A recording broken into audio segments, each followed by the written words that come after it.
Hello, everybody, and welcome back to Talking About Birds, where, like Ben and the Cardinals offense, they have to be at a higher altitude to perform at an above average rate.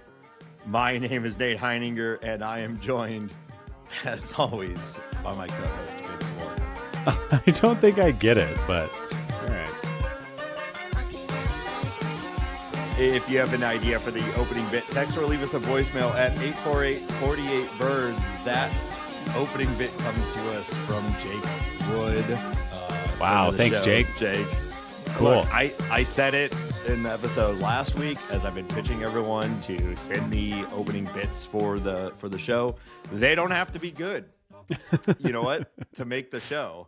I think what he's saying is the Cardinals are only going to be good when playing at Coors. Yeah. And I'm only good. I mean, I live in high, so I guess I'm just performing well all the time since I live here. But you had Jake. to go there to be good. You had to get out of St. Louis, I guess. Oh, that's why I left. Is I just wasn't happy with my performance, and I had to come up here to the mountains and do it again. Air was too thick. Man. Every time I walk out of those sliding doors at Lambert, it feels like I'm hit with a blanket of air. It is welcome to hell. Oof, not cute. Don't love it.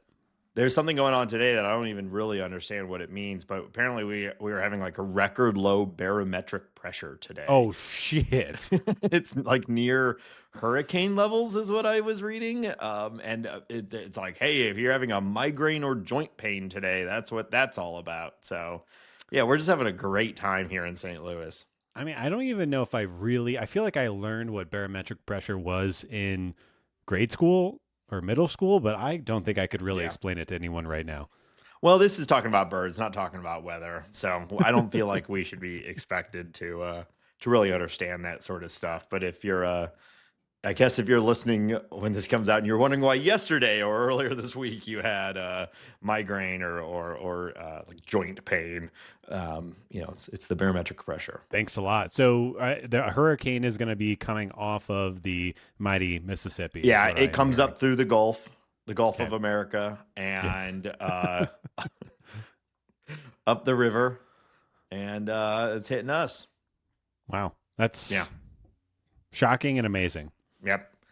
Pack show today, Hambone, but I was wondering, besides baseball and food, I think the third biggest thing we talk about on the show is movies. And wow, the stars were out on Sunday, weren't they, folks? Did you catch the old Academy Awards there? Any scrubs? Any snubs? What's your hot take? I crammed every movie except for the Brazilian movie I'm Still Here because I couldn't find a way to illegally download it, so it just didn't get watched. And you only watch movies if you can illegally download them, right? Pretty much. I mean, my Plex server is chonky these days. I like to go to the theater as well, but like I'm not going to watch The Brutalist in theaters because it's 3.5 hours long, and I don't know. I have self-respect for myself. I'm just not going to go do that. I don't want to, although I'm sure it's a great theater experience. So obviously I like Dune 2. But I know that that's not like art housey enough to ever win a Best Picture Oscar, but that was probably my favorite movie of the year just because I love Timothée, Denis, so on and so forth. The dunes themselves, the sand, it was nice to see. Arid climate, big fan. But I think I might be in the minority that at least of like what I was reading online. I really liked Anora. That was one of the movies I saw in theaters. I thought it was great. I thought it was funny and dark and weird and sad, and I really liked it. I thought it was good. And The Substance I thought was also. Those are probably my two non-Dune favorite movies of the year. I thought The Brutalist was good too. I wasn't like smacked with its greatness, but I thought it was a fine year for movies. And let me tell you this, Nathan. Have you seen Wicked? Funny you should ask. I watched that I watched it. I watched it with the kids, so I had to watch it in two parts because like a 3-hour movie is too much for the kids. Long. But I just watched it this week. I will tell you, I feel like I'm going to sound like the lamest, oldest person in the world. That Cynthia Erivo, my goodness, She's so hot right now. she has my favorite voice. She is so Yeah. good. And then her performance with Ariana Grande at the Oscars was incredible. I could just listen to her sing anything. That was I just thought incredible. She's great. Love it. I agree. I really liked Wicked. I don't think that's a particularly big hot take. It's like the biggest movie of the year. Yeah. I had seen the musical back on its original run, not like on Broadway when it came to Fox, like, in 2004 or five or whatever, when it was new. And I really loved it then, and have basically had the song Popular stuck in my head for 25 years now. So it was cool to see like the big picture version of it. And yeah, I really liked it. I don't know that I think like it getting nominated for Best Picture is like an extension of the fact that they do 10 now, and it's kind of just like what were the 10 biggest movies of the year plus, or like what were the 7 biggest movies of the year plus like 3 art house sort of flicks that get nominated. Yeah. I think like Elphaba, what's the actress's name? You just said it. Cynthia Erivo. Thank you. Absolutely stunning voice. Frankly, though, I thought Ariana Grande was kind of stole the show as far as the overall movie goes. I was really surprised at how much I enjoyed her. She was hilarious. Really carried the movie, I thought. She's a great SNL host. I wasn't surprised by that at all. Like, I think she's one of the best SNL hosts going right now. So the fact that she could be funny, I thought it was all great. And Ariana has a great voice too, but I was just like blown away by Cynthia Erivo's voice, like especially the Defying Gravity, that whole big thing. Yeah, it was incredible. Well, that does lead me to my I think like my real hot take of Wicked is that I thought there's basically 2 good songs. And that really hurt it to me, is that almost all of the songs were like ballads. And Cynthia Erivo has a fantastic voice, and I could just listen to it, doing anything. But like, I didn't like most of the songs other than Popular and Defying Gravity, which are like all-time bangers. So, the highs are high. Had never seen the musical, never listened to the soundtrack. That was my first exposure to anything Wicked, was going and seeing it in theaters with my lovely wife. Wow. And I don't really have a strong opinion on anything else other than Cynthia Erivo, good. Yeah, and I'm an SNL guy. I like Bowen Yang. His role was also very good. Yeah, it was. And the whole goat thing really bummed me out. Well, that's this is big Wicked spoilers. This is a baseball podcast, but like the expansion of all of that, and I know this. I don't remember anything about Wicked the musical. I was told that the animal rights stuff is in the book, not so much in the musical. Okay. Which I didn't even know that there was a book. Yeah. So, yeah, it's a book that is based off of a movie that was based off of a book. So the musical was a musical based off of the movie was based off of a musical that was based off of a book, which was based off of a movie that was based off of a book. So it's turtles all the way down at this point. But that whole thing, like a significant change to who the Wizard of Oz is, and his he's not just a well, again, I don't want to spoil it, but it's a very dark twist to the whole universe, which was quite surprising. Yeah. Yeah. Kind of a big bummer, but there were good parts. Well, I was surprised. I had no idea that this was going to be a 2-part movie. I don't think we need 6 hours of Wicked, but I guess we're getting it. Couldn't agree with you more. Every movie should be 90 minutes to 2 hours maximum. Yeah, it opened up saying part 1, and I really thought it was going to be like chapters within a movie, and then the fact that it was this is just part 1 and there's this entire second movie coming out felt wildly unnecessary. But hey, I enjoyed. We're all gonna go see it, aren't we, Nate? We love it. We can't get enough of Wicked. Give it to me. On other media stuff too, I've been playing. I checked out Marvel Rivals. Have you played that yet? I actually, based on a conversation that we had off pod, I tried it as well. And I played it for like 20 minutes and I was like, I feel old. This is confusing. Where are all the buttons? Am I winning? But I'll play it some more.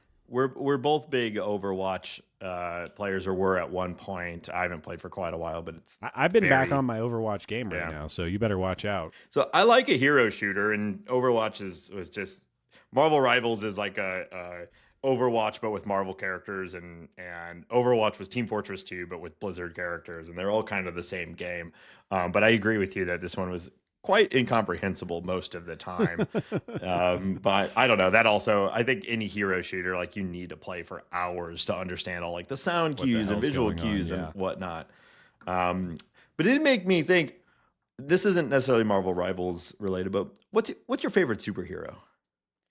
What's my favorite superhero? Geez, I don't know. Batman probably, just because the movies. Like I've never really been a comic book Yeah, guy. I got into the Invisibles, which is superhero adjacent. You know what? Actually, I'll go off the beaten path a little bit. Probably my favorite show on television right now is Invincible. I have not Mm. read the comics, but I am aware of them, and they're supposed to be very good. And I think I'd like to get into them. So I'm going to go with Invincible. That's my favorite show. He's fun. I like the world, the story, everything like that. I'm really into that, and I plan on reading the comics at some point. So yeah, Batman is great. Invincible's fun. I guess if I have to answer, I'll say that. Yeah, I haven't checked out Invincible yet, but I really want to. It's very high on my list. It is funny you say Batman. I thought you were going to say Batman, but that's because he's from GotHam City. I never thought about it like that. I just can't get enough of that Robert Pattinson. All right, let's talk about the Cardinals. Uh, so we are in full swing with spring, playing Wow. games. Pitchers are going deeper into games. We're starting to get lineups that are, starting to kind of look a little bit like what opening day might look like. Battles are being fought. Some are maybe starting to break away a little bit. Um, we're going to cover some of the top news stories from spring. So, Ben, why don't you hit us off with what you want to talk about first? Yeah, I think the number one with a bullet, unfortunately, is the fact that Jordan Walker nailed it when he was going for a catch in right field. He hit his knee on a sprinkler cover, and is having imaging taken of his joint now. I will check the Twitters and the blue skies before the Yeah, I was just episode is looking. done. But he is in for imaging as we speak. The Cardinals actually, as we're recording, they're just now starting their game against the Astros. So we might not get news until after the game. We'll see. But that's got to be the headline for the last week of since you and I chatted. Obviously, this season I would say that it's centered around Jordan Walker. But it is centered around the idea of the outfield becoming more productive and giving the young players who you think the future of the Cardinals might their future might lie on as many at bats as possible. And the good news is this happened early spring. Yeah. So there is chance for him to come back and get up to game speed and start the season and hopefully not really delay too much. But obviously, it's kind of hard to speculate until we know more about what's going on and how bad the knee is. Yeah, huge bummer. Besides the implication of the Cardinals' future and whatnot, like I think we've all been very excited and very hyped and very ready to just get right back on board with the Jordan Walker train. I never really got off of it, but was really feeling pretty strong about this upcoming year. And it's not been a great spring for him at the plate. Very small sample size, but very high K rate in that small sample size, which is like the one thing we didn't want to see. And then there's this. So rough start, but it is still only March 5th. Good news, like it was being labeled as knee discomfort. And like it seemed like if it was maybe something more immediate and obviously serious, there would have been more statements about it out of the gates. But going for imaging, silence from the front office, all that's never really a good sign either. So try not to just sit here and speculate too much. But what I'm thinking is, what are we doing with caps out in the outfield? Get those out of there. Put a little. What are we? What like? What was it Put like something up. last year or maybe 2 years ago that Aaron Judge broke his toe on like a piece of concrete at Dodger Stadium and then they put padding over it? Like, I don't understand how these types of things happen, and how they could be in the field of play, or there's a potential Yeah. of this happening to players. Obviously, it's a freak accident. This is something that sprinkler's probably been there since you and I were born, and Right. one guy hit it in 2025, and now we're doing this. But it is crazy that can even be on the like list of concerns that you might have for your top prospect in a spring training game that really means very little. Right. And yeah, I guess like to go back to what you're talking about as spring performance, I really think that the strikeouts are bad, but Jordan Walker's spring performance really shouldn't matter that much. One, because it's spring, and two, because he's been guaranteed a job in right field. Now, that's assuming Yeah. health, of course, but really, it doesn't matter when it happens this year. It just needs to happen. Yeah. And if that's in spring or in April or later this summer, doesn't really matter. I just want to make sure that he gets the at bat. So yeah, I'm just very hopeful that this is not, it doesn't delay his progression or doesn't delay his at bats or linger.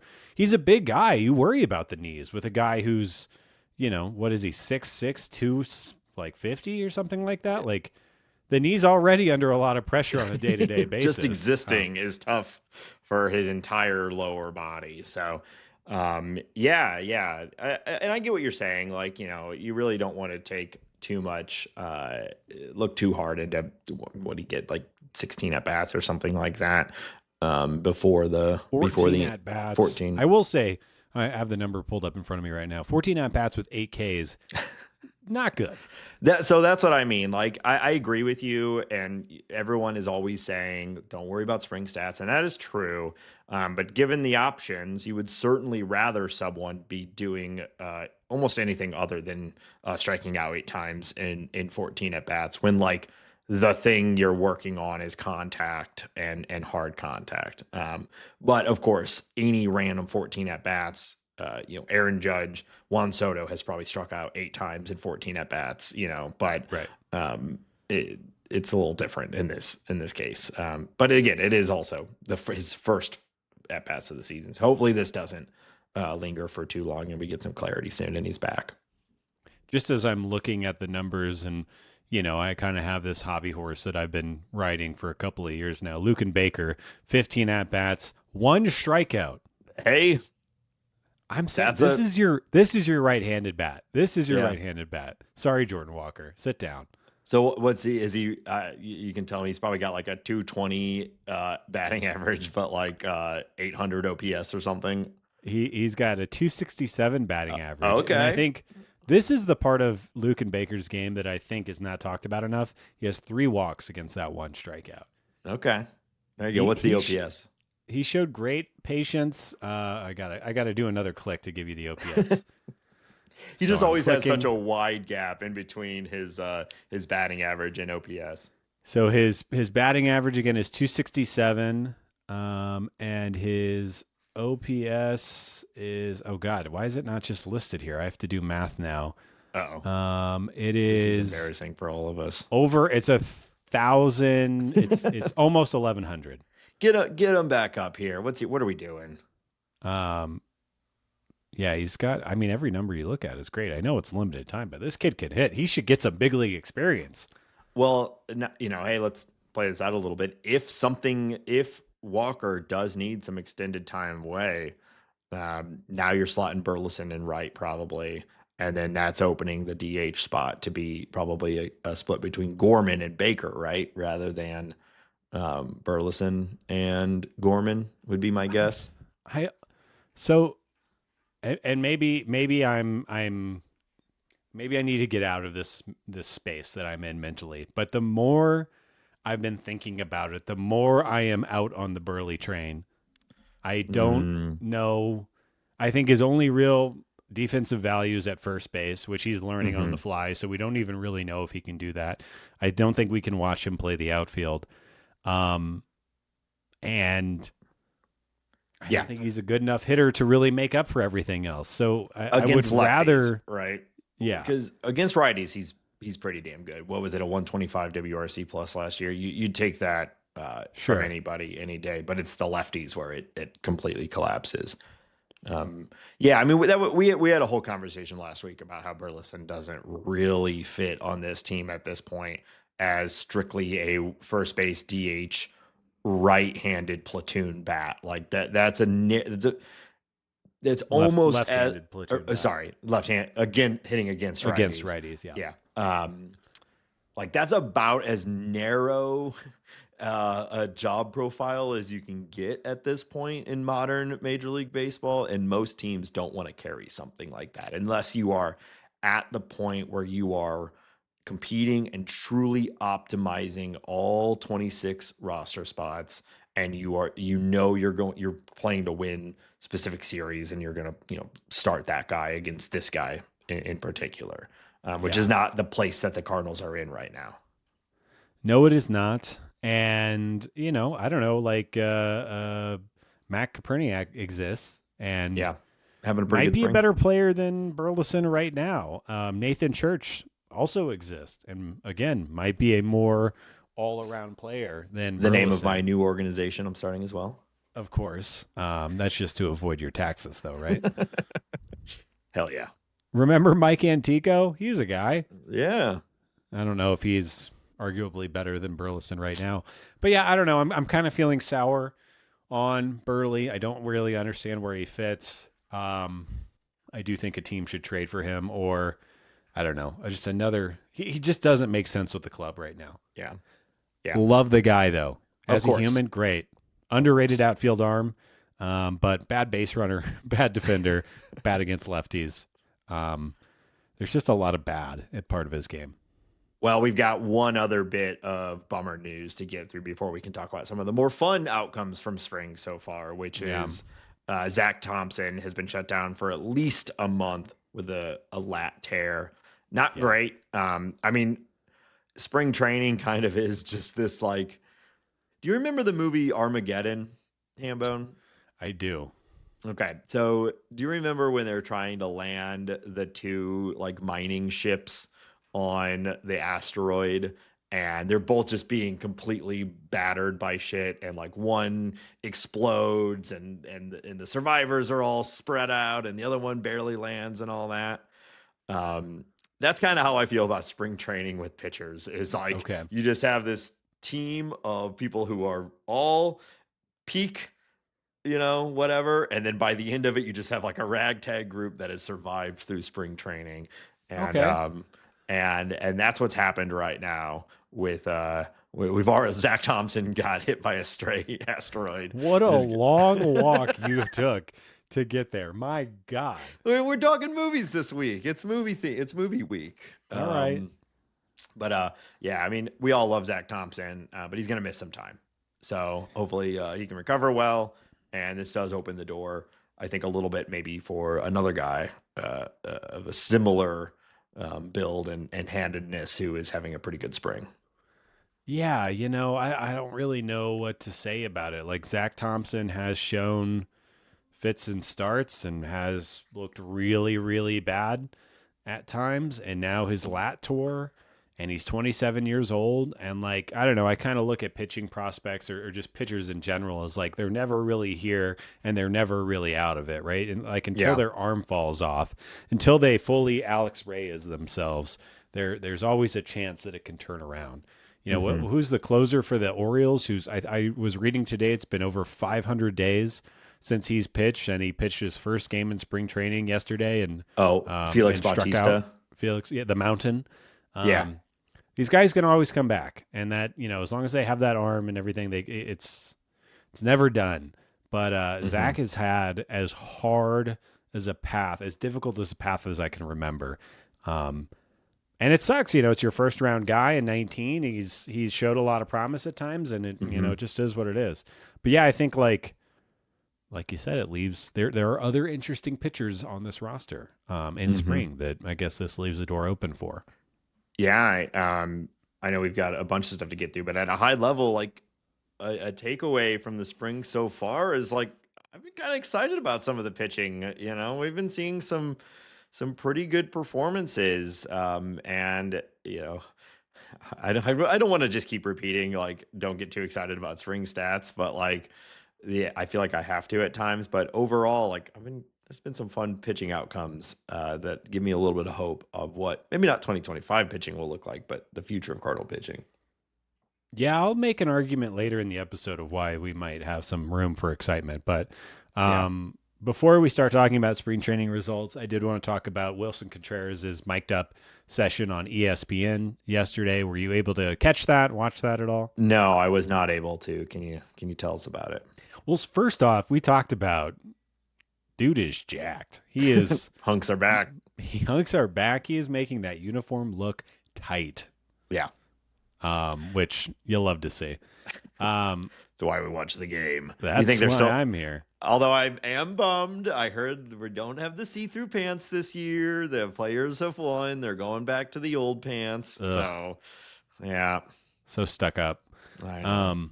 But yeah, it was, we haven't really seen a lot of Wilson play first base. And, obviously he was doing that and then also talking to the booth at ESPN during the broadcast. First off, how do you feel about these in-game interviews? I'm a huge fan of it. Yeah.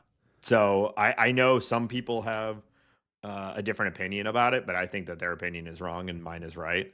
Yeah, that's I interesting. I like. I think it's great. The one of the biggest problems that we say over and over and over about baseball is the access to the sport and Sure. personalities from the players, Sure. right? And the sport itself being so centered around failure and like beating these guys down into being like oh they all have PTSD about playing this game.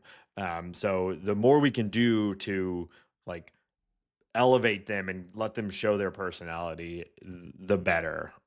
I know from a pure broadcast standpoint, sometimes it can be a little weird. You're like, I can't tell what's going on in the game perfectly because they're just talking to the guy on first base and just showing that. But I think it's worth it. I think it's worth an inning of less good game coverage to get to know the player better. There was that great one last year with Burleson. He was so funny. Yeah. I'm a huge fan of it across the board. I enjoy it. It also gives me like this low level anxiety thing of like, I don't know. I'm just afraid something's going to happen. And I don't know what it is. I can't even really put it into words, but it just gives me this like uncomfortable feeling at times. Well, it is interesting that they're in the middle of playing the game at the highest level of in the world, and there are balls flying at 115 miles That's what per I'm hour. saying. Yeah. Yeah, like an outfielder, it's a little like they have a little bit more time. Everything's a little, Yeah. Obviously it's still high reflex, all that, but like a lot of what they're doing is standing out there and catching For fly sure. balls. So yeah, like what's gonna happen if third baseman takes one off the chin because they were in the middle of talking about spaghetti or something. That's what I'm talking. And Wilson's learning a new position. He's not very far away from the batter, and balls come flying off the bat. And I think it's like in the back of my head. I like can't relax when I'm watching it. It just gives me this little feeling. But anyways, Wilson was great. I think he is charming and funny and interesting, and is such like a team first guy. He was talking about the idea of being more conversational when he's on first base. And he was also talking about the idea of how his body feels so much fresher going from a catcher to a first baseman, which I think, makes a lot of sense. Yeah, And I think that's a lot of why the Cardinals did the thing that they did, not to mention Pages and Ivan Herrera. But it was interesting to hear him talk about that. And I guess the one thing of note was that his earpiece, when he was making a play, at first base, his earpiece fell out of his ear. He makes the play, then picks up the earpiece and finishes the interview, which I thought was pretty impressive. And maybe that should quell my anxiety. The fact that these guys are such high level athletes that they can do these two things at the same time, which I cannot possibly conceive.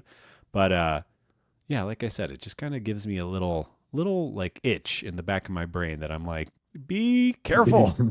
Yeah, yeah. Most of the time they're talking, and then the pitcher sets, and they set, and they don't really say anything, right? I think Right. they've been doing this in their entire lives and can sort of turn on and off focus because, especially a first baseman, they're also spending a ton of time just like talking to the batter at first, Right. and they can, turn it on and get locked in. But Now, yeah, I do wonder if he if somebody got hurt during it, if that would change anything. in the interview he did say that Pete Alonso is the most talkative first baseman. I've heard that Which before that too. and what does Hey, that guy have to say? Yeah. how much did you lift this morning? You gonna see me at the home run derby? I actually that's the one thing I like about Pete Alonso is that he takes the home run derby seriously, too serious, I would Yeah, argue, but the fact that he takes it seriously and wants to be that guy, I do think is kind of fun. But sure. I'll never forget him deadlifting like 145 pounds before he went to go hit dingers, and I found All that the other players are like high fiving each other, hanging out with their fellow countrymen, and just having a great time with their kids. And he's down there deadlifting. yeah, What a nerd. it's a vibe. Let's talk about Victor Scott. Yes, What too, baby. What is there to say other than you're looking at the St. Louis Cardinals starting center fielder Victor Scott II. It certainly feels that way. He's doing everything. He's hitting the ball hard and consistently, and he's running like wild. And we already know his defense. Like, they don't even have to play him at center at all this spring. In fact, we've already seen them put him in left, Yep. which we interpreted as like we're so confident in him at center that we don't even need him to get reps out there right now. And if you assume this is an open competition, which we all have, the team's been saying it. Victor Scott and Ciani have both been saying it. Right now, the early lead is Scott, I think, by a lot. Yep. Yeah, it's only 5 games, but he is doing the thing that was his biggest concern going into the season, and that's hitting the ball with any level of authority. It's just a very small sample size, but something we talk about all the time is like if you're hitting the ball hard at any time, that is like the most transferable stat to get hyped on, right? Like if you can hit the ball hard, and any level, that's that'll play. We can Right. bet on that. And he's doing that, and then like you said, he's stealing the bases too. He's got 5 stolen bases already. The I guess the thing that you worry about with Victor is he going to walk in the big leagues, and he hasn't been doing that. But I guess you don't really need to do that when you're getting, all the hits and everything else that he's doing right now. He's performing great. I we have a few more weeks of spring to play out, but it does confuse this lineup even more. If Victor Scott forces his way into the center field position, where does everybody else go? Biggest question I think is Brendan Donovan, but we have 3 weeks to figure that out. Maybe something will happen. It'll all shake out. And to go back to being positive, I mean, this is very, very exciting. He is such a toolsy, fun player Yeah. to watch. This is a good version of the problem, right? Like, oh Yes. no, Victor Scott has been really, really good, and now we want to start him at center again. Like, that's always been the plan. That was the hope last year, but it didn't work. And then Ciani came out and kind of saved the day from a defensive standpoint. But Scott was supposed to be the center fielder last year after injuries with like Dylan Carlson and whatnot. But still, they tried to make him the starting center fielder once already, and it seems like he's going to get another shot at it. I think it seemed to me like there was a chance that no matter what, Ciani and Scott were going to make the big league club, just who's the starter and who's the fourth outfielder, Right. assuming that defensive backup, capability. So it certainly seems to me like probably if Scott's the starter, then Ciani's just the fourth outfielder, and you're going Newt, Victor Scott, and Walker if he's healthy in right, and then if not, I guess Donovan in left, Scott in center, and Newton right, maybe. Yeah. If Yeah. we don't do Burleson, which I Yeah, think I said earlier that's in the episode, but I kind of agree with you. He probably shouldn't be out there in outfield and probably just won't be. yeah, yeah. It's the roster is um I don't want It's to say jammed. inflexible. Yeah, it's just jammed, and it's like it'd be really, really, really nice for the Cardinals if a couple of guys could separate themselves from this like amorphous blob that's kind of taking up a huge chunk of the 26-man roster right now. Yeah. Yeah. It's the exact same problem it's been for years now. Right. Yeah, really, really feel like a broken record sometimes, and the Cardinals really don't do much to alleviate that issue. Let's talk about the pitching that you were referencing earlier. Michael McGreevy has retired 15 of 16 batters so far. Matthew Liberatore has retired 21 of 22. Both of them have yet to give up a run. We talked about, I think, both of these guys having a chance to run away with spring and perform very well. We talked about with Dan Zimborski about Michael McGreevy, how much Zips likes him, his ground ball thing that he does, his control thing that he does. And then Libby, we talked about, I think, even further back in the offseason about how his stuff is pretty nasty, especially his breaking balls are tops in the league as far as elite pitches.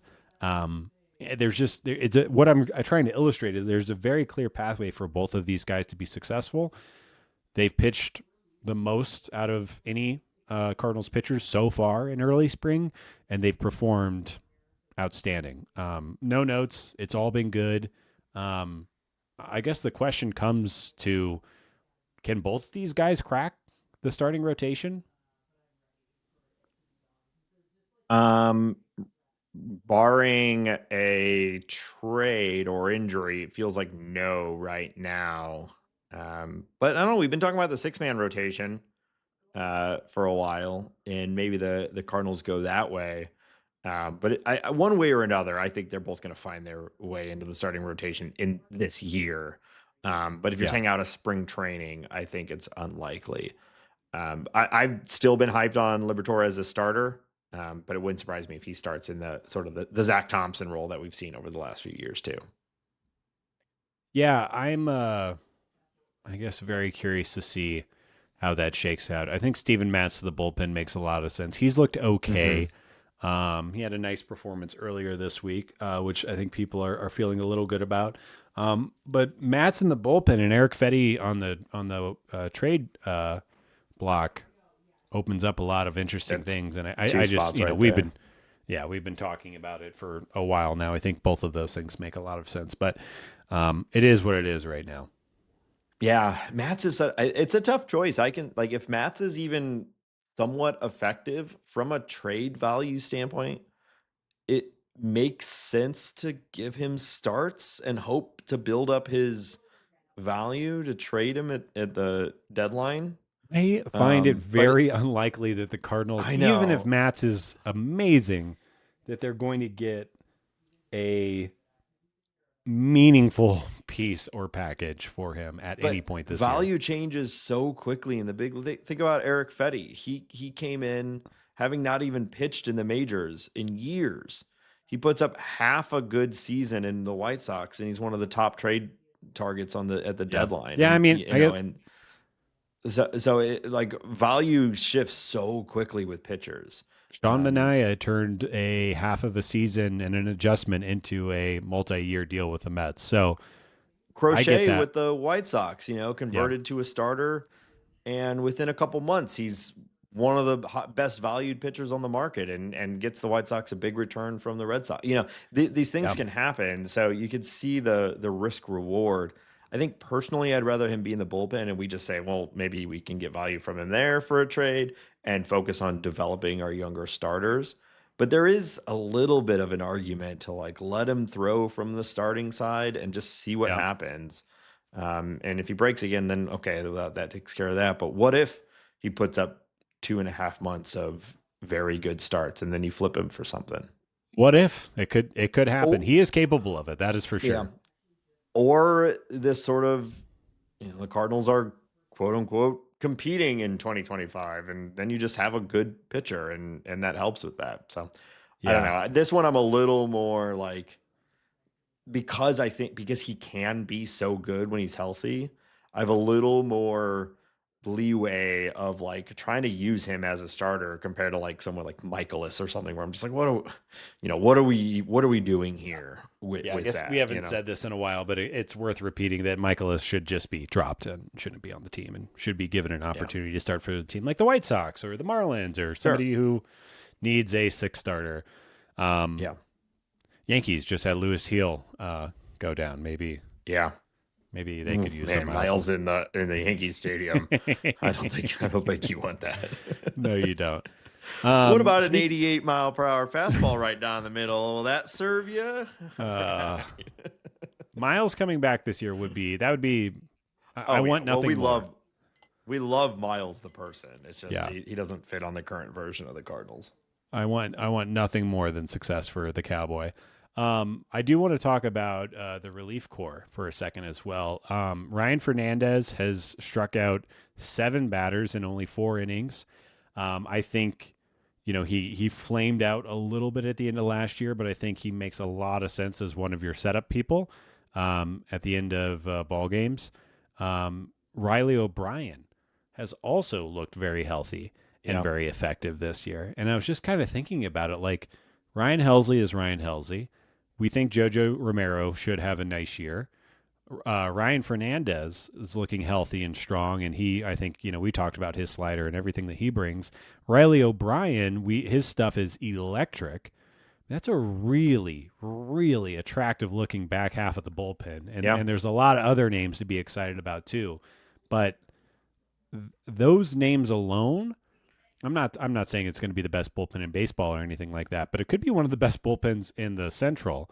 And that could do a lot of work for a Cardinals team that's starting pitching isn't so hot right now. Right. Yeah. Not much to add to that. Like we've said for a while, like one of the things the Cardinals have done pretty well at over the last few years is building a bullpen. Some of this is last year's effort coming back around to maybe be working when it didn't work last year, like O'Brien.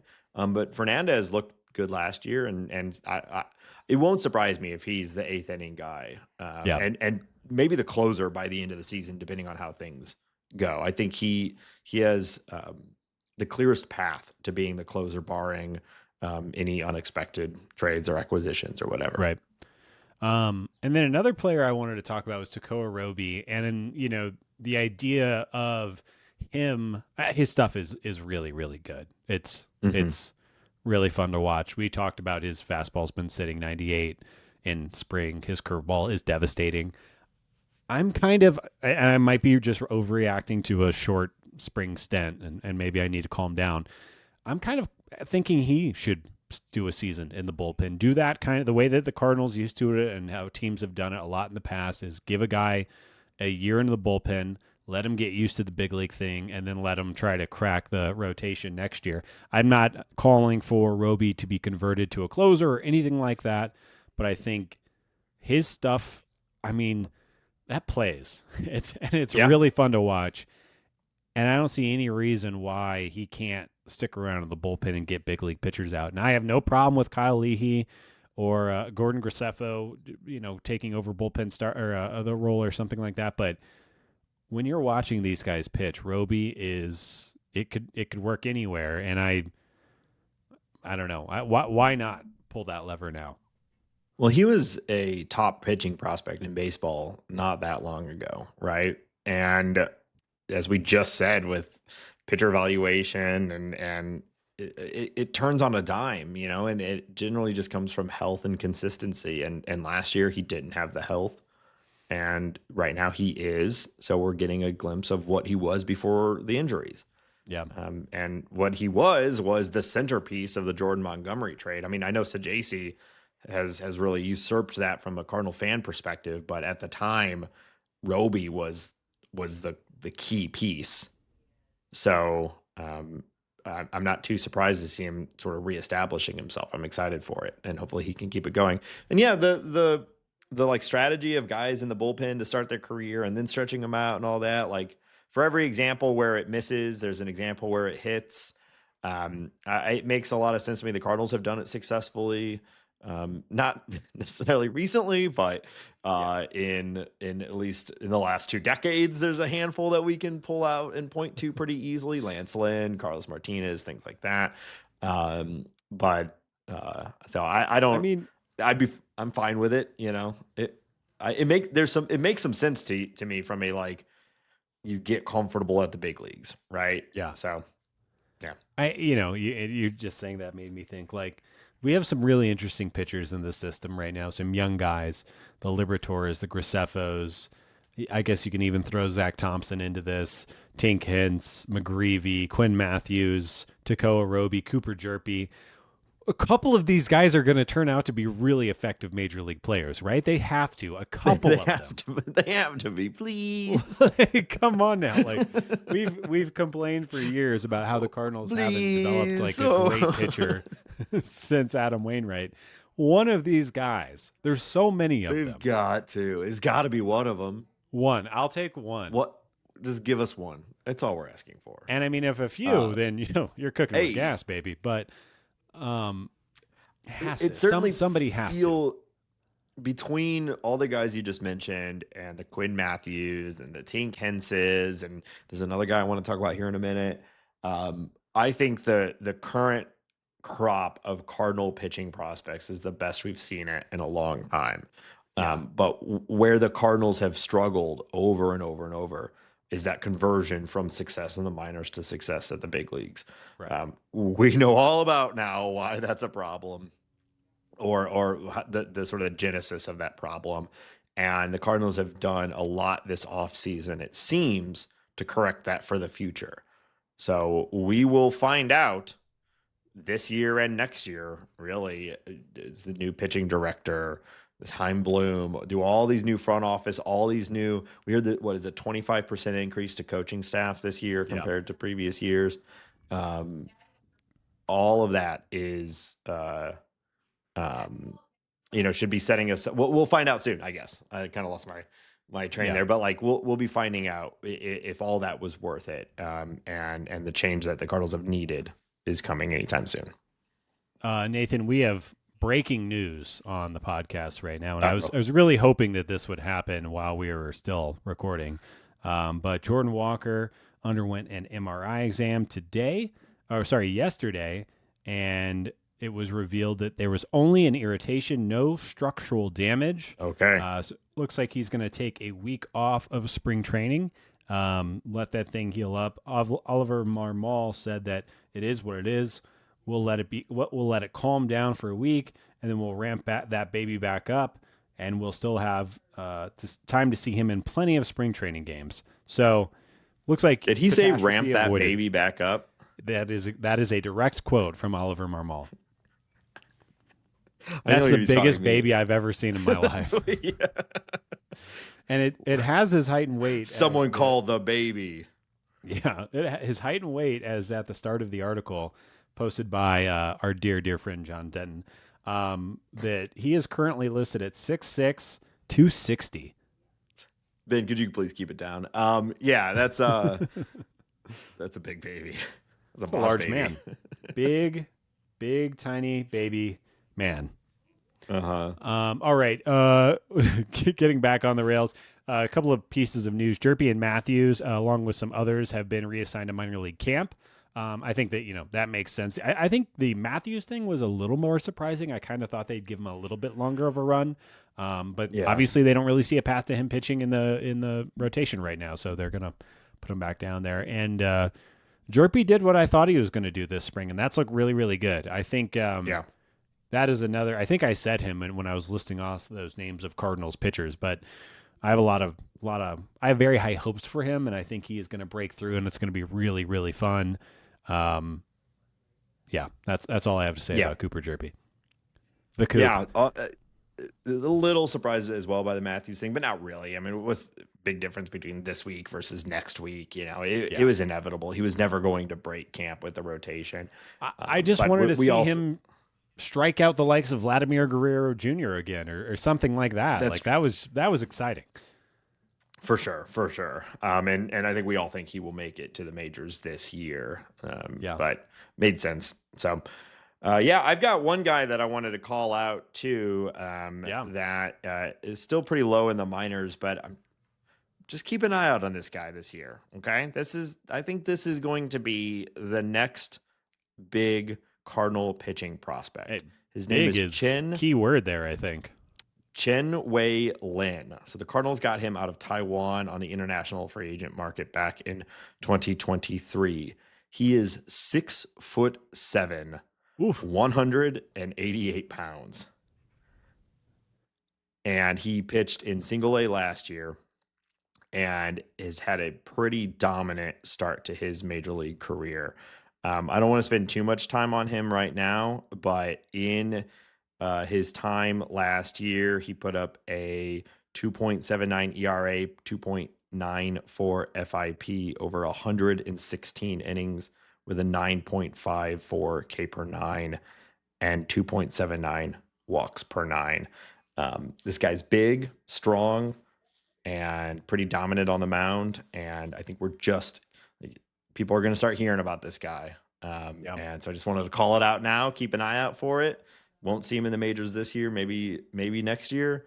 But I think he's going to be the next guy after our current crop of pitching prospects. Yeah, I just found it. I know that Eric Longenhagen wrote a little write up about him as he's projecting him as a top 100 prospect next year. And this tiny little thing he wrote about him. Lin, 23, is a 6'7" Taiwanese righty who overwhelmed A-ball last year with his upper 90s velocity. He clicks if his release becomes consistent enough for him to throw more strikes. And if you look kind of at what he's done in his minimal minor league experience, it is just dominate. But he's, in a very small cup of coffee in A-ball, he was striking out 13 guys and walking 8.5 guys. But I also think it makes sense that if you're 6'7" and you're lanky, he's listed at 188, which I don't even know how you can be 6'7" and weigh 188 pounds, but he is at least listed that. Lanky guy. It might take him a little longer to develop. It seems like that's kind of the path that guys with that type of body go. But yeah, I agree. I mean, 6'7", throws 90, like high 90s. I'll bet on that all day. Yeah. Yeah. So keep an eye out for him. So anything else Cardinal related you want to check in on before we head to the break? No, I mean, I just, because we haven't said his name yet, JJ Weatherholt continues to impress, and the fact that he's getting starts at short is really exciting. And I mean, he is beating down the door of the big leagues. Just the way that his at bats look, the way that he looks on the bases, just everything. Really, really exciting to be able to watch him play consistently right now. Yeah, one could argue that he doesn't necessarily need like polishing in the minors. He doesn't necessarily need everyday at bats in the minors like some of the other guys that we talk about could. And so I don't know. What if he is your utility infielder going into this season instead of like a Jose Fermin or something like that? And so he's only playing a couple days a week, but he's getting exposure to the major league level, getting comfortable, and then inevitably a spot opens up for him. It makes you wonder if Nolan Arenado does get traded this spring or early this season, is that purely to make room for JJ Weatherholt at this point? Could be. He looks like a big leaguer. It's wild. I can't remember the Cardinals having a prospect that looks this polished this quickly. It's very fun. Yeah. Well, I said it last week, but a neutral baseball writer that I like, so not a Cardinal fan, said that he might already be the best hitter in the minors. So that's pretty cool. Not too bad. Yeah. All right. Well, we're going to continue our breakdown of the NL Central and talk about some other news and notes from around the league. But before we do, we want to remind everybody that this show is listener supported on Patreon, patreon.com/talkingaboutbirds. Patrons of any level get access to our private Discord server. It's the Bird Scored. It has been active, loud, and proud this last week or two as games have started. We are knee deep in our fantasy draft. How you liking my picks, Nate? They're bad. Each one of them is bad. Damn Ben it. had the first. Vin had the first overall pick. He did go Otani, which was, bad and stupid and not what everybody across the entire industry is doing with that pick. So that was his first bad choice. And it's really just gone downhill from there. It's going 60 really 60 with 20 wins this year. Crushing it, of course, is C70 with his wonderful strategy. Sonny Gray, second overall, goes Shohei Otani, and then Sonny Gray. I probably shouldn't be saying this because he is listeners, at least sometimes. I'm going to snag a Cardinal out from underneath him at some point in this draft. There's nothing he can do about it. It's a 14-team draft, and we're in round 9, and he's only taken Cardinals so far. He's running out. So you're going to have to get in there quick. I know. But other than that, it's actually a pretty competitive, fun league. And I mean, it's fun having C70 doing his thing too, but yeah, anyway. So if you want to join the Discord and chat about baseball with us, and we'll be talking about fantasy all season if you're into it, even if you're not in the league, like it's still a good place to ask, for what other people are doing and things like that. So you also get access to early episodes and some other cool stuff. Patreon.com/talking about birds. Please take a moment too to review the show on your favorite podcast platform. Even just tapping those little stars is helpful. And tell your friends. Season started. Let's do that. Tell your friends. Have them listen. They want to hear about Marvel rivals and stuff, right? That's what people who listen to baseball podcasts want to hear. Marvel and Wicked. Yeah. We're plugged into the zeitgeist. That's right. And Hambone, where else should people find us? Yeah, we're on all the socials at Talking About Birds or Talk About Birds or some iteration of that. We're on Blue Sky, Instagram, TikTok. You can listen to this show on Spotify and YouTube. You can also watch it on YouTube. We're doing full videos, so come look at our faces for an hour plus every week if you like to do that kind of thing. You can find all of that information, T-shirts, everything at talkingaboutbirds.com. And of course, you can email us questions, thoughts, whatever you may have to talkingaboutbirds@gmail.com. And please do not forget that you can call us and leave a voicemail or send us a text message to 848-48-BIRDS. That's 848-482-4737. Wow. Give us a call. Give us an idea for the opening bit or questions, anything you want us to cover on the show. Just make fun of me. That's what it's turning into, and that's totally fine. I'm fine. Yeah, we're fine. It's good. I'm perfect. All right. Well, we're going to continue our breakdown of the other teams in the NL Central and what we might expect from them in 2025. And last week we did the Pirates, which we're moving in order of Fangraphs, like win total projections. So now we move on to the Cincinnati Reds, which kind of the exact same story as last year, right? Like one of the highest ceiling teams in baseball, but also one of the lowest floors, just like the highest like risk reward team that I can think of across all of baseball, let alone in the NL Central. Yeah, I mean, that is defined by their star player, right? Ellie De La Cruz, who I think, I don't know everything, but I think this guy could be in competition for MVP this season. He is that type of talent. He was last year, right? Obviously it wasn't really a conversation because of Otani, but you remove Shohei and Ellie, he's getting some votes. He's a really good defender. He's got a ton of power. He's a great base runner. He's the most highlight reel player that exists in the game right now, I think, as far as just like things that he can do that nobody else can do. Problem is he strikes out a lot. So, does the league adjust to Ellie? Does Ellie adjust back? How does this, last year was his first year really, really being on the scene the way that he was. And I think the team will kind of go as far as Ellie De La Cruz goes. Outside of that, the team is, I think they've made some meaningful changes. One of those meaningful changes is that Matt McLain is going to be their second baseman, hopefully all year. He got injured last year and missed a majority of the season. but he's coming back. And when he has started, he's also been an all-star level player. He doesn't quite Yeah. have the ceiling as Ellie De La Cruz, but this guy would be a starting shortstop for most teams in baseball, and he is just slotted to their second base role. But the guy's got power, patience, good glove. He could run a little bit. He's also very, very talented. Between McLean and Ellie, if they're both healthy and play all year and even hit like 80th percentile projections, we're talking 50 home runs and 100 stolen bases between those two guys. Yeah. It's And yeah. that's just a couple of guys on their team. Tyler Yeah. Stevenson, who's kind of the elder statesman now, is coming back again. And, I think the Cardinals fans know him well. He's a good catcher and a good hitter for a catcher. TJ Friedel is healthy. They've also made some additions. Gavin Lux, there was a trade this January with the Dodgers that brought Gavin Lux in. It looks like he's going to be their starting third baseman, which I think could be really interesting. I mean, this guy was a 70 grade prospect for years and one of the best farm systems in baseball. And for this, that, and the other reason, it just hasn't really come together for him. This ballpark, new team, new position.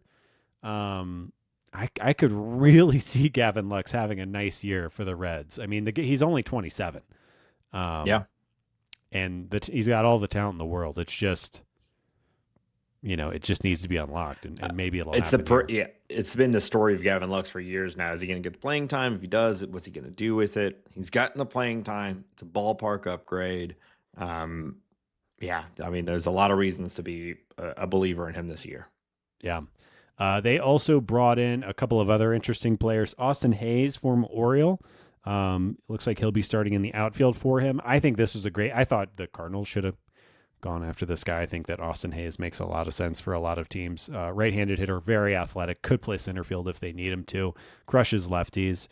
They also brought in Jose Trevino to be a backup catcher, who is more of like a soft skills type of guy, like a defensive whiz, like pitch framing whiz. Mm-hmm. Not so much an offensive threat, but a player who could be just a really nice complementary piece. I mean, Christian Encarnacion Strand, who is also a highly rated prospect, is slated to be their bench bat right now, which is crazy. And just going down the list of acquisitions that they made, Brady Singer from the trade that happened with the Royals earlier this year. And I know you kind of didn't like this trade at all. I think you thought it was a bad trade for both teams. Mm-hmm. I'm on the opposite side of that. I think it's a good trade for both teams, and I think Brady Singer is maybe a little underrated. Maybe. I think it's a really bad ballpark for him, and I think he'll be fine. And you made the point that he's better than most of what else they have, which is fair. He could be a good 3 or 4 starter for them, but I also think there's an outcome where he's just gets absolutely shelled. And Jonathan India with the Royals, I get it. High OBP. That ballpark is one of the worst for right-handed power, and he's gonna hit like 9 home runs over there. So, but he's not a power guy. He's gonna get on base and hit 50 doubles. We'll see. How about 40? Give me 40 doubles, not 50. 50 doubles. 50 is a lot. I'd be surprised if he gets to 40 also. But I know he doesn't have to do his. All right. Okay. Well, I guess I'm going to be right. So that's how I want that to go. That was a really thoughtful and interesting back and forth we had there. And I don't think we can really talk about the Reds without also mentioning Hunter Green, who's, he'll be in his age 25 season. He is that guy. He's very, very good.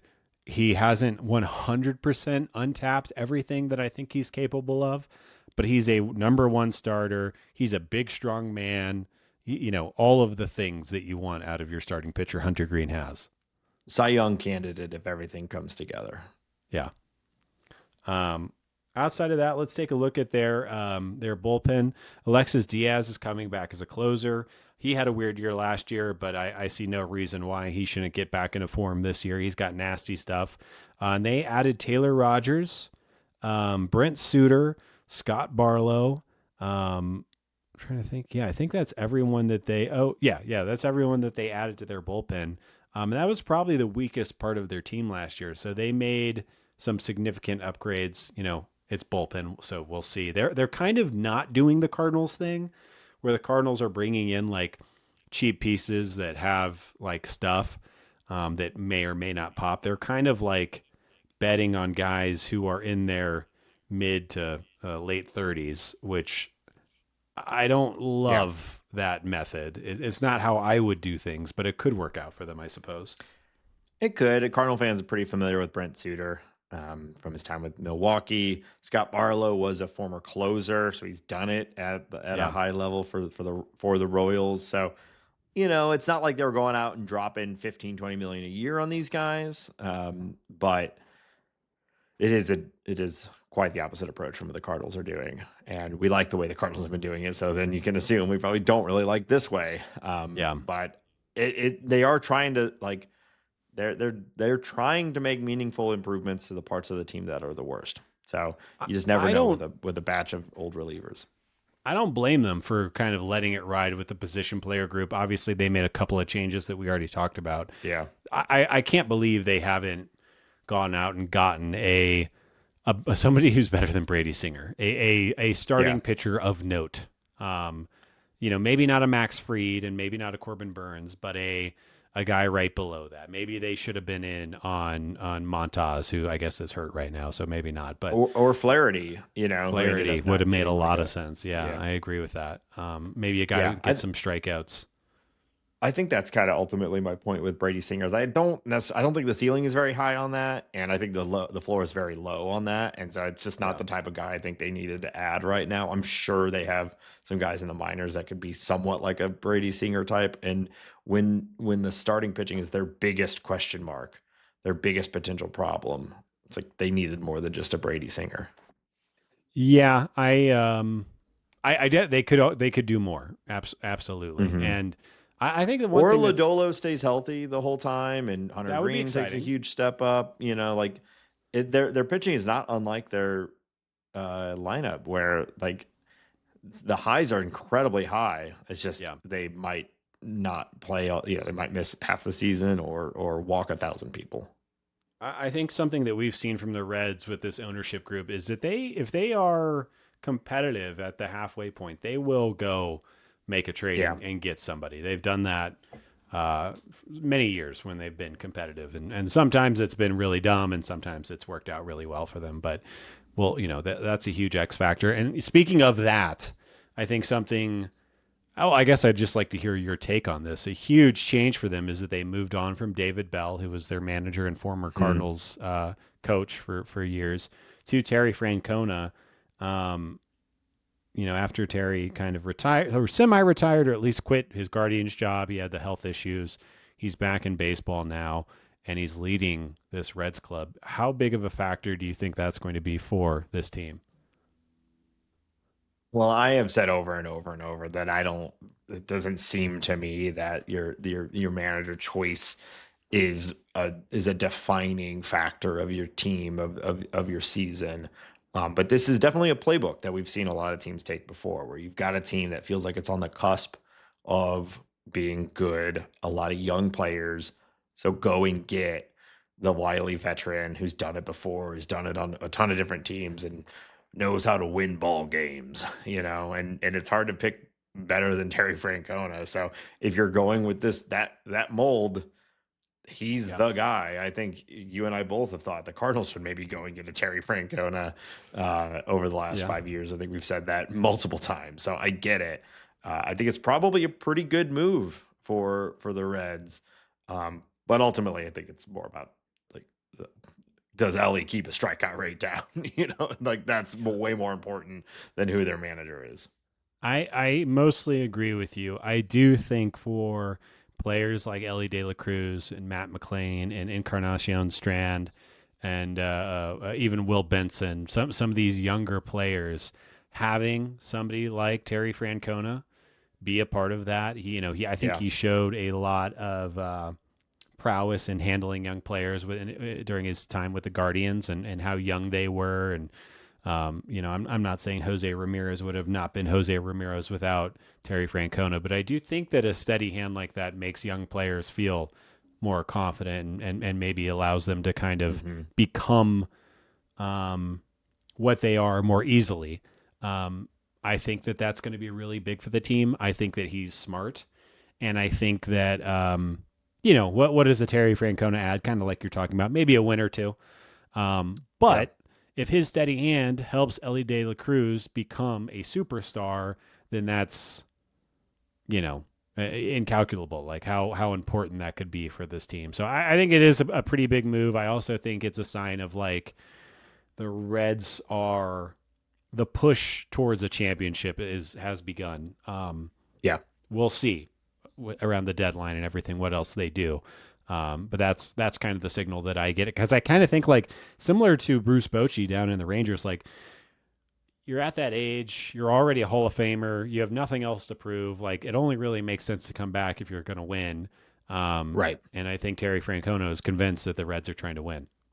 Well, I think sometimes these guys are addicts and they don't know what to do with their hands other than be in baseball. And so they're also like, all right, I'll do it again.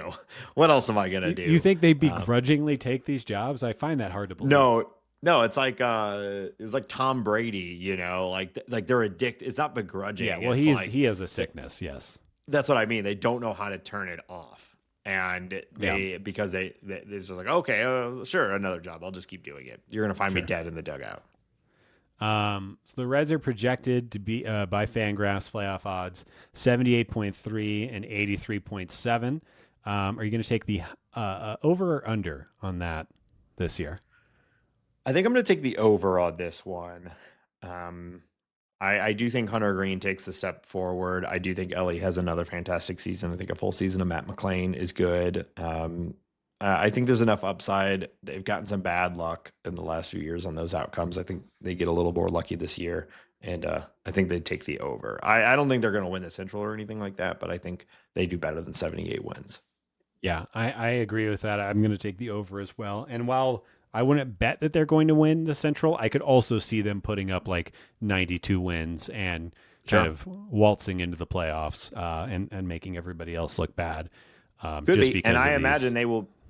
Yeah, I imagine, and if they do, they will be a fan favorite with guys like Ellie on the team. It would be a fun team to go to make a playoff run. Yeah. You mentioned Lodolo. I think he's a huge factor for this team. He has been so good when healthy, and he just cannot be healthy. But if he can put it together this year, that would be huge for the team.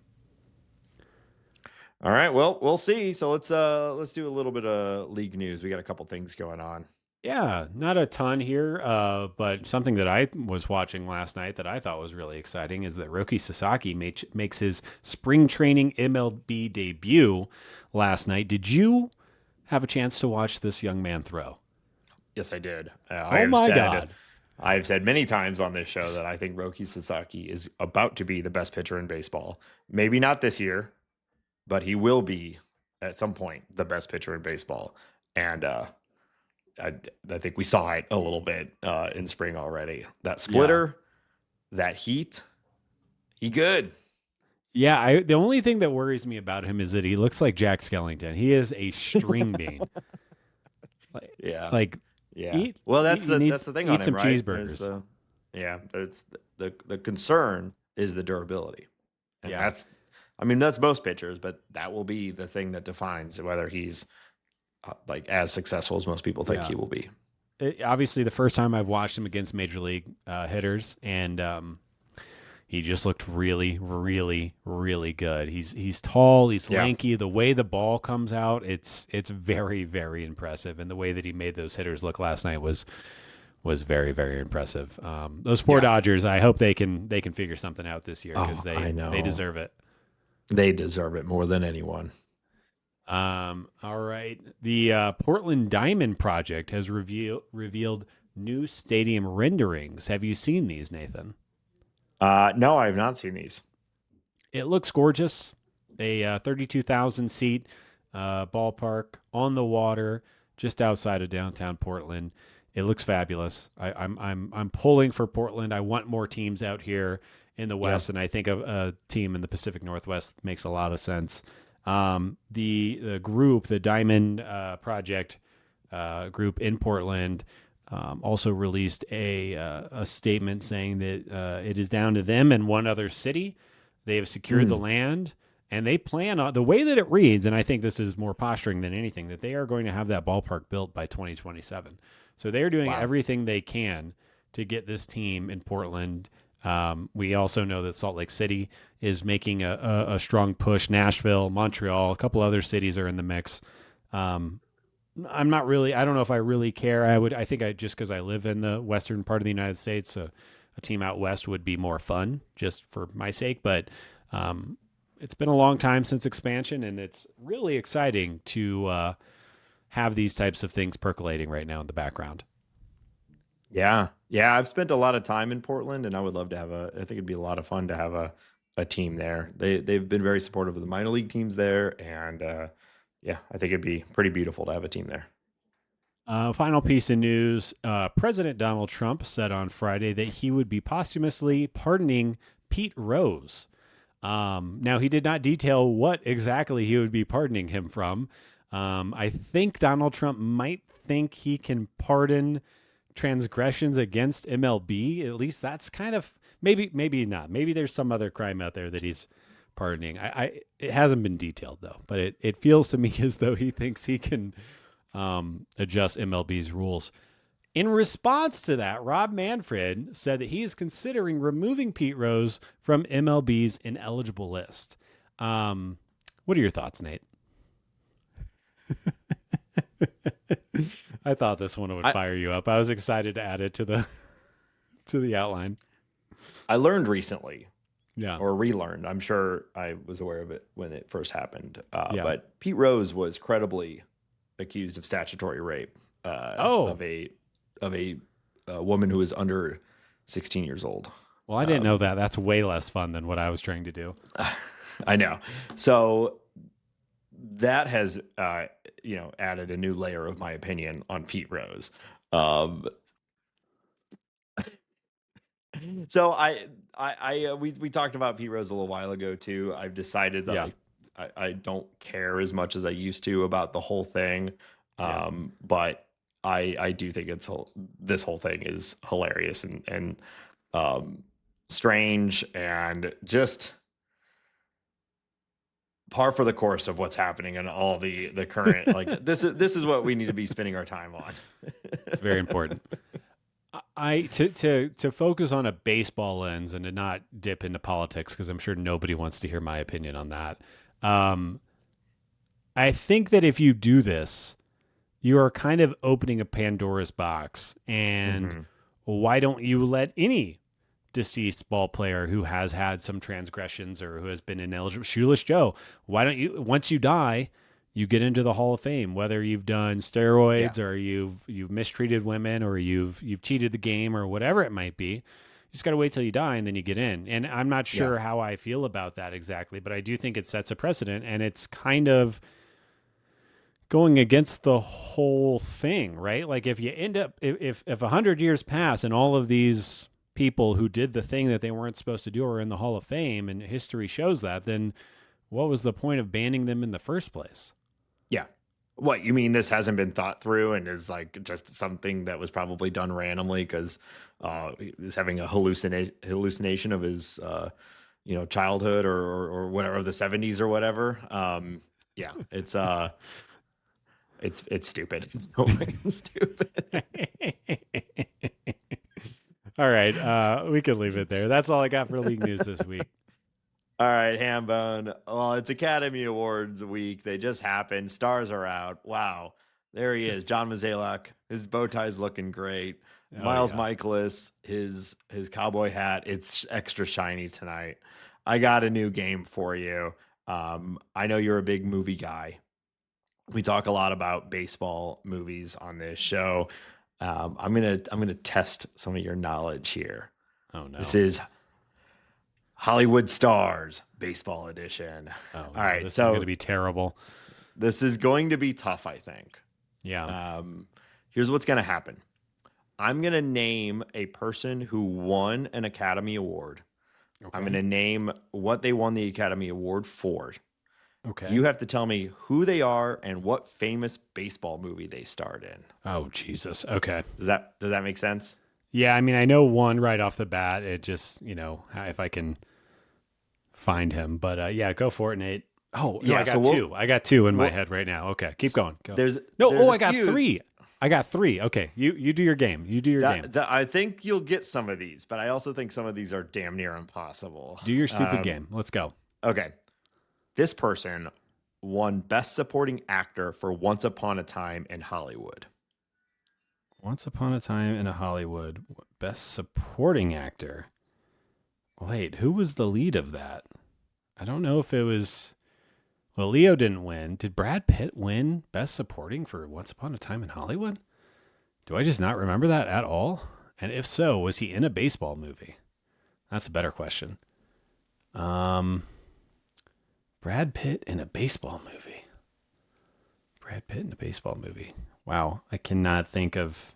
And are you using the term baseball movie? Is that very loose? No, every one of these movies, except for maybe one of them, is very much a down the line, very famous baseball movie. Baseball movie. Okay. I'm trying to think. Like it has to be. I'm guessing Leo was the lead and Brad Pitt had to be the supporting. So I'll say Brad Pitt. Why can I not think of a Brad Pitt? You are correct, and it's Brad Pitt, and you are Brad missing Pitt. a very, yeah. What baseball movie was he in? Oh, geez, Moneyball. You got it. Yep, Brad Pitt for Moneyball. Okay. That was okay. I was like, I cannot picture Yeah. Brad Pitt playing baseball in a movie. He wasn't. He was being the GM of the A's. So there we go. Okay. This person won Best Director for Dances with Wolves in 1990. Yeah, I got this one. This is one of the ones I had preloaded. Kevin Costner, Field of Dreams. Let's go. Okay. You also could have done Bull Durham. He's in like 8 baseball movies. So yeah. Bull Costner. Durham, much better movie than Field of Dreams, in my opinion. So I should have said that. Yeah. Okay. Won Best Supporting Actress for The Accidental Tourist in 1988. I don't know what that movie is. Accidental Tourist. And I cannot think of the lead. I'm thinking the woman who I most associate with a baseball movie. Oh, I mean, well, crap. I guess there's a few now that I'm thinking about this out loud. But I was thinking of who was the lead of League of Their Own. And I just cannot place her name right now. So now I'm thinking about the love interest in Bull Durham, who is, I just can't think of her name. Their age would make them winning an Oscar in the 80s make sense. Why can't I not think of that? I can't think of either of their names. Oh, geez. I will tell you it Is it Gina Gershon? Is that it? You're as close as you can be while still being wrong. I'm going to tell you. I'm going to give you half of it. It's Gina Davis. Davis. In A League of Their Own. Oh, my God. Yeah. Yeah. Well, sorry. All right. Getting a little harder here. Won Academy Award for Best Director for Ordinary People in 1980. Ordinary People. I've never seen that movie. Have I heard of it even? I don't know. Director in the 80s. My mind wants to go to Clint Eastwood. And I know he had a baseball movie called like Trouble with the Curve or something like that with Jason Stark in it. So it's him or Robert Redford. And I don't know what the right answer is. So I'm just going to say Clint Eastwood, Trouble with the Curve. It's a good guess. It is Robert Redford. Damn it. The Natural. He won it for The Natural. Yep. Yeah. I should have just gone with that. I don't think I knew that Robert Redford won an Oscar for directing. I guess I would have just bet that Clint Eastwood did that. Yeah. Just a couple more for you. All right. Won the Academy Award for Best Supporting Actor for his role in The Fortune Cookie 1966. Just wow, that's so long ago. Never saw that. Never even heard of that movie. My mind kind of wants to go back to Clint Eastwood just because he was such a big star back then. But maybe I'm forgetting something or someone. Yeah, I'll say Clint Eastwood again. No, this one I think was the hardest one. It's Walter Matthau, Oh, that yeah. What and baseball movie was he in? the Bad News Bears. Wow. Never All right. in 100 years would have guessed Walter Matthau. I know. I wouldn't have either. I got two more for you. Okay. That was the hardest one.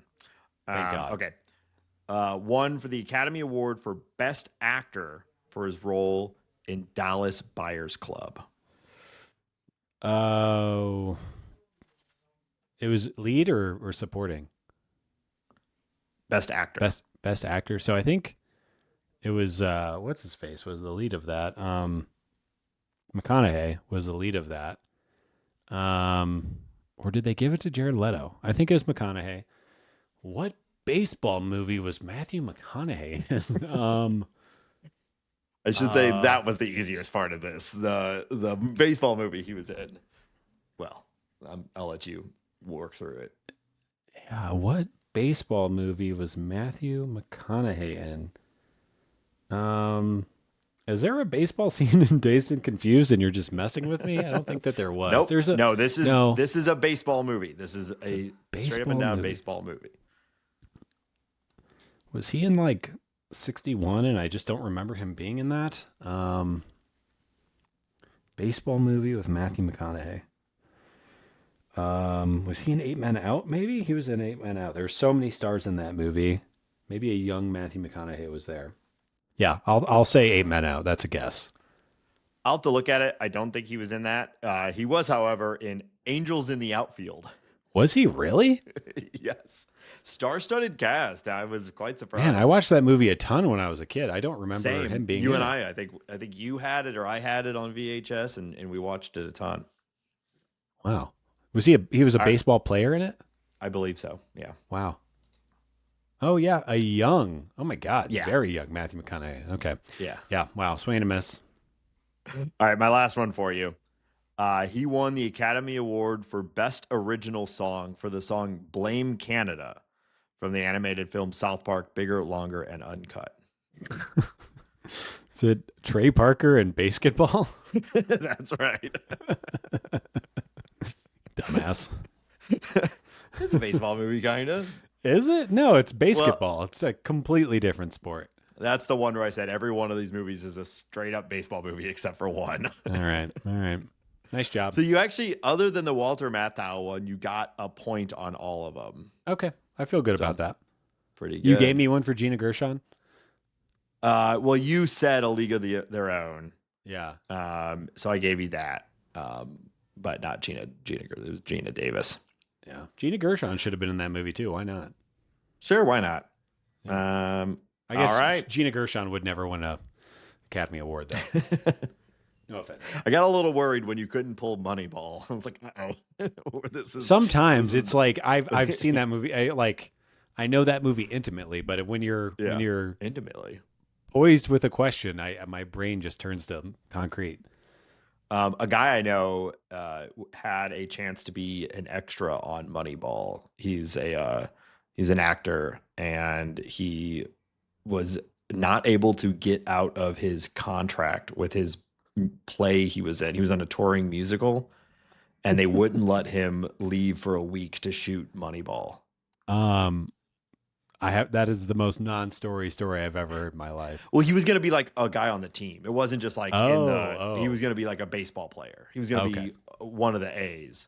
Oh, that would have been very But cool. like in the background, you know what I mean? One of the like the random dudes who played baseball. With the play, dude, go be a baseball player. I know, right?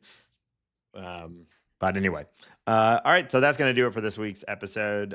Good news on Jordan Walker. We're all happy about that. So maybe next week we'll start to see him back in games.